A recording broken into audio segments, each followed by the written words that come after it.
Hi everybody, welcome back to Sharon from Vivid Days. Today you are going to see me experiment with resin arts. Let's try that again. Hi everybody, welcome back to Sharon from Vivid Days. Today you are going to see me exploring fluid art, acrylic, specifically the most amazing pigments by Hi everybody, welcome back to Sharon from Vivid Day. Today you are going to see me exploring acrylic fluid art, something that really scares me. As you'll know on my channel, I'm very new at exploring that. I'm proficient in oils, proficient in acrylic, proficient in resin, still learning lots, charcoal, all that other medium, but for some reason, put acrylics in fluid art, it scares me. I find that you have less control and harder to work with than resin, which might seem strange for you people that are brave with acrylic and are scared to do resin. Anyway, Leslie Honested makes the most amazing pigments. I've worked with her for the resin art pigments in a lot of my resin, and I am going to be mixing her primary elements, which is the Colourarte pigments, and also the vivid polypore. Now, you're going to see me experimenting, you're going to see me failing, but then you're going to see me hopefully come back and create a piece that you all like. But I wanted to share my wins and fails with you all, because I think in art there's no such thing as fails, because you're learning. You learn about the products, you're learning how to make it different, and you're practicing until you perfect your art. But as artists, do we ever perfect it? I don't know. I'm Sharon. I'm digressing, but thank you Leslie for making such amazing pigments for resin and acrylic. I absolutely adore your kind heart and your skills with colour. These are one of my top pigments to work with when it comes to resin and hopefully acrylic art once I master it. So apologies to the proficient people out there. Anyway, you know the drill. Thumbs up, subscribe, share. Comments are always welcome. Let me know what you think about this. If you've got any ideas or colour schemes that you'd like me to have a go at, let me know. But I've got some exciting projects coming up and I just hope that you enjoy them. See you on the next video.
I worked on a piece, or should I say I'm experimenting with acrylic fluid pour, because I find it very hard, if I'm being honest.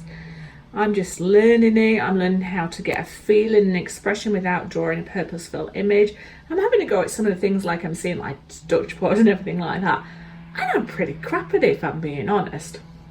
Now this is a piece that I worked with the most amazing pigments, which are the Primary Elements, which are the Colourarte by Leslie Honested. She does amazing things. Now I've worked with a resin and I'm fairly okay with resin, and I'm just exploring what can I do with these beautiful pigments, the Primary Elements, as well as using the vivid pouring medium. Now when I walked away from this piece, I'm like, yeah, no, overworked it, done. But I absolutely love the emotion on the dried piece. Now, it's not like, you know, you have to please everybody, but you have to please yourself. Now, my fails are, because I walked away and gave up, I didn't make sure all the air bubbles were out. But what I'm thinking is, well, I've got these pieces, can I add value to it? Because I want to experiment with these other pieces that I've got from Leslie, and I want to see if these moonstones are going to actually help complement this and stay true to the emotion on here, and maybe resin over top of it, because people might not want to buy it, but I'm drawn to this in my piece and I find it really curious, some of the depth that you get just peeping out there in the colours. Not for everybody, but I'm just going to have a go, and I thought I'd record this just in case something good comes out of it. If not, just to show people that I fail regularly.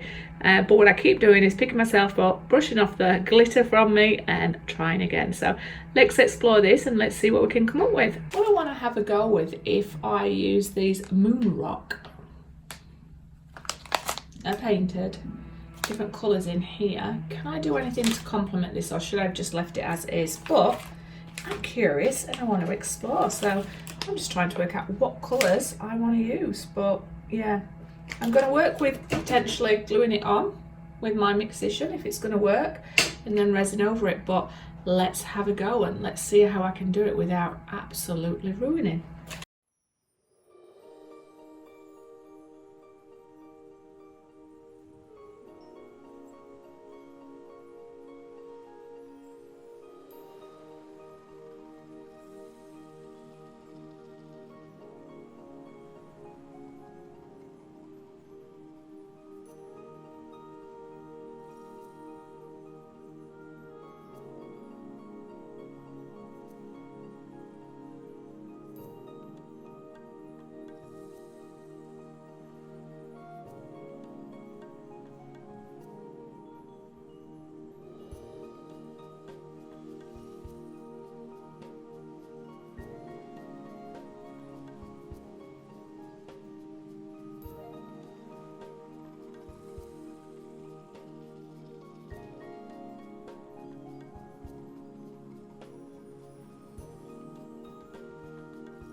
Okay, so I think I've got my composition.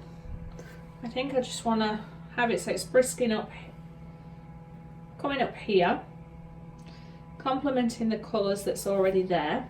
I think it's fascinating. I think with the resin, I think that's going to come out. So it's just going to be interesting to see whether I can glue it in this composition or whether I am going to have to perform miracles with the resin. Alright, I'm kind of liking this. I'm digging it, Sharon, digging it.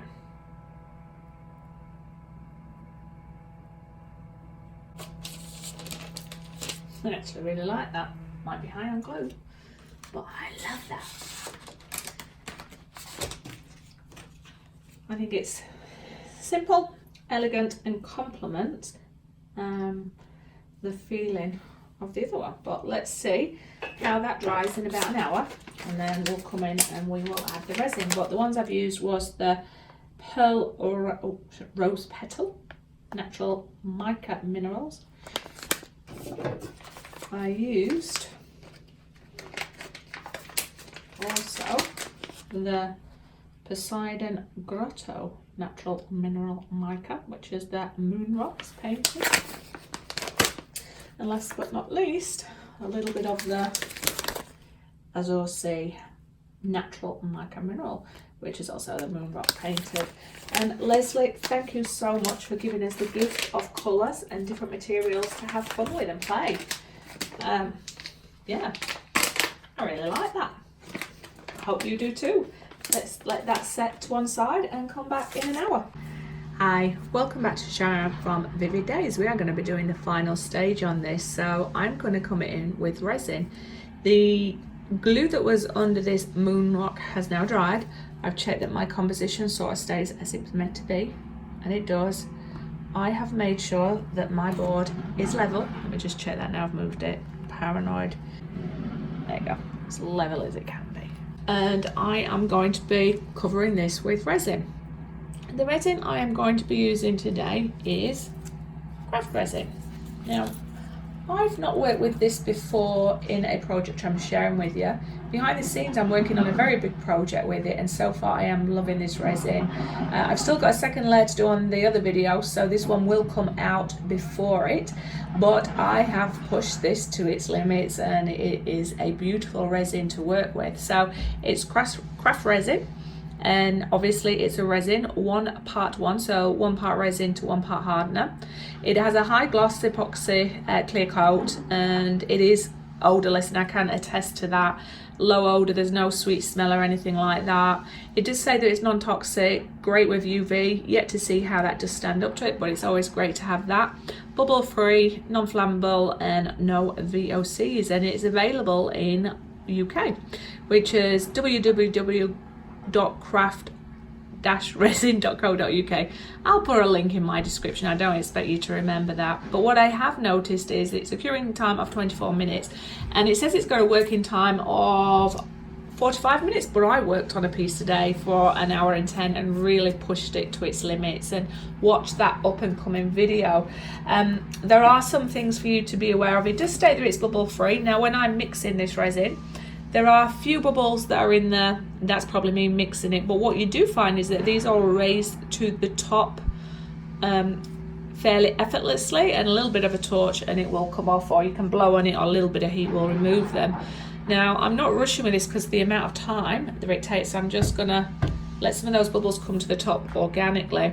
Now, I would also recommend, when working with resin, as always, gloves, mask, respirator, because even though it does say it's low odor, always work in a well ventilated area and always wear a respirator is my opinion. Follow the manufacturer's guides as always, but also just remember that this is, I can attest, not in this video, but at the end I'll show you, but in the other one I'm working on, it dries beautifully. There's no dimples in there. It does have a high gloss. And with the bubbles, if you do find that you want to remove as many of these bubbles as possible, on the website just show you or talk to you about, if you were to stand your tubs themselves, the containers, into some warm water for a period of time beforehand, I think it's about half an hour, that should remove or reduce any bubbles as well. But what I am going to do is work with this on this piece. So as you're aware, I did the acrylic pour on this with Primary Elements, and that's from Colourarte and the wonderful Leslie Honested. I felt like it was a fail, it didn't work, but the next day I really loved the emotion that was captured in this piece in colours and just the tiny little bit of things sneaking through. So then I thought about it for a few days and thought there are some beautiful moon rock that Leslie creates from Colourarte, and I just thought, what if I was to embellish a little bit down here with those colours, sticking true to the colours here from her acrylic range or primary element range, and then come over and resin it, which is what I'm going to use for that craft resin. So that's what I'm just going to do. Apply it, put a little bit of blowtorch over it to remove any bubbles, and then let that set, and then we'll have a look at it and think, how does this piece look? Because I do love the complement that these colours have with the pigments, and I do love this composition. It might not be for everybody, and that's okay, but I never like to give in. I like to keep practicing. So what I am going to do is just apply my resin, paying attention to the moon rock area, because I know there's going to be lots of nooks and crannies. Although it is glued down, I want to make sure that all the air bubbles have got a chance to escape, and that the resin is going to go underneath it as well, because when that goes underneath it, that's going to help it stick and cure and remove any pieces. So it is shining a little bit more, if possible, that moon rock. So I'm curious to see what's going to happen. So any of this leftover resin I'm going to go over and make some bookmarks with them, and hopefully I'll record that. But to start with, I am just going to make sure it's got a liberal coating over the moon rock, and then help it level out. I like to go over the edges slightly, obviously, to create that nice edge. And then I'm going to look for any debris or anything that's going to come up and remove that. If you've not used these before, great tip, they are hairdressers brushes, so it's silicone, very forgiving. You can use it, wipe them off, or peel it off. Excuse me. And you can use them over and over, so very good for resin. That's like a paintbrush. So I'm just helping my resin go over the edge and painting it down the edge. And it'll be nice to see how this resin responds on top of this acrylic, and how much of a high gloss. So there's some bits on here, but that's not the resin, or this is the canvas that I've been working on, and stuff that's coming off this moon rock. Some beautiful colours on it. So just helping that resin met with all of the pieces. Now it's been weeks since I did this, so my acrylic paint should be totally dry, but you do have to bear that in mind, because you do not want it fogging up your resin. And resin hates water. So as your acrylic paint continues to cure,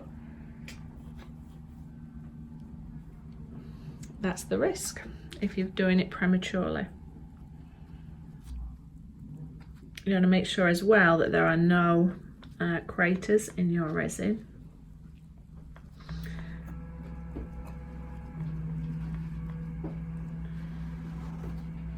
And there you, oh gosh, you made me jump. You helped the resin go.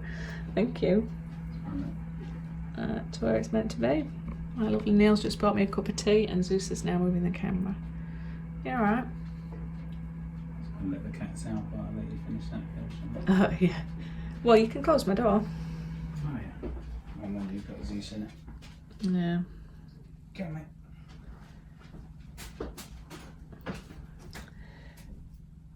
Just looking for any excess bits that I've left in there. Alright, so we're getting a nice coverage of the resin. I definitely do not need to apply any more resin, but again, keep coming back to this area where the moon rocks are, and just make sure I'm pressing down everywhere, because I want to make sure any air bubbles are going to want to come out.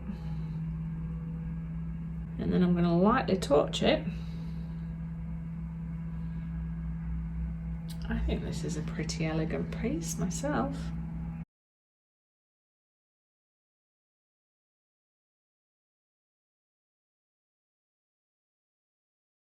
want to put the air bubbles too much over the moon rock and set that afire. So on one of the videos I will attempt to put this craft resin into heated water before I use it and see what happens as far as the amount of air bubbles you get, because there definitely are a few air bubbles, but again, that could be me the way I'm mixing it. I didn't take my time and didn't put it in the sink, but you know, as artists we like to push things. Anyway, I'm Sharon, I'm digressing, I'm just looking for bits.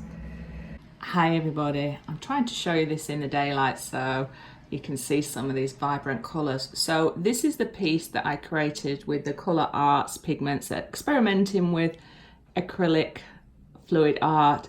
For me it was a fail, but then when it dried, I really love the emotions and the tones in these colours. Oh, trying to capture them for you.